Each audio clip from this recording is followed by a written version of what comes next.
Assalomu alaykum, bizni kuzatib boruvchi YouTube kanalimiz a'zolari va YouTube ahli.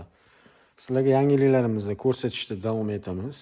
Ya'ni mana shu tomon ponni oziq-ovqat, go'sht mahsulotlari uchun misrovkadan tortib, meshalka, chopqi ahamiyat bermaysizlar, bardaliga yangi tovarlarimizni ochib, ponni vitrinaga tayyorgarlik qilyapmiz. Xo'p, mana misrovkalarimizdan boshlaymiz. 32 modeli qolmaganida sotuvda keldi, 42-32 va go'sht farshlarni meshalka, ya'ni marinovat qilib beradigan meshalkalarimiz keldi, aralashtirib beradigan. Xo'p, mana bu yoqda endi misrovkalarimiz yangi turlari ham kelgan, mana ko'rib turganingizdek.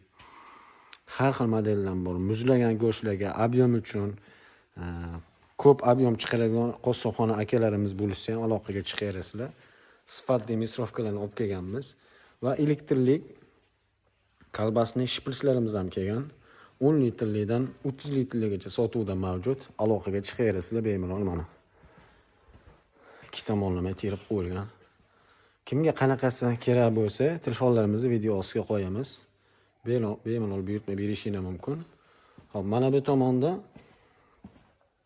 go'sht mahsuloti va oziq-ovqatlarni kubik shaklida, ya'ni kubik 1/1 shakldan boshlab 2ga 2,5 shakl, ya'ni 2,5 santimetrgacha bo'lgan shaklda chopib, ya'ni kesib beradigan apparatlarimiz ham kelgan, sotuvda tugab qolgan edi.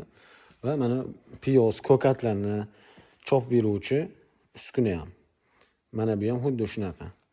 Va mana shashlik pazakalarimiz olishyapti mana bundan, chunki buni piyozni juda yupqa parra qilib to'g'rab beradi. Faqat piyoz oziq-ovqat sohasida ketaveradi. Mana bu kartoshka tozalab beruvchi uskuna bo'ladi. Xullas akalar, kimga qanaqangi uskunalar kerak bo'lsa, aloqaga chiqaverasizlar. Telefonlarimizni video ostiga qo'yib o'tamiz. Sog' bo'linglar, salomat bo'linglar.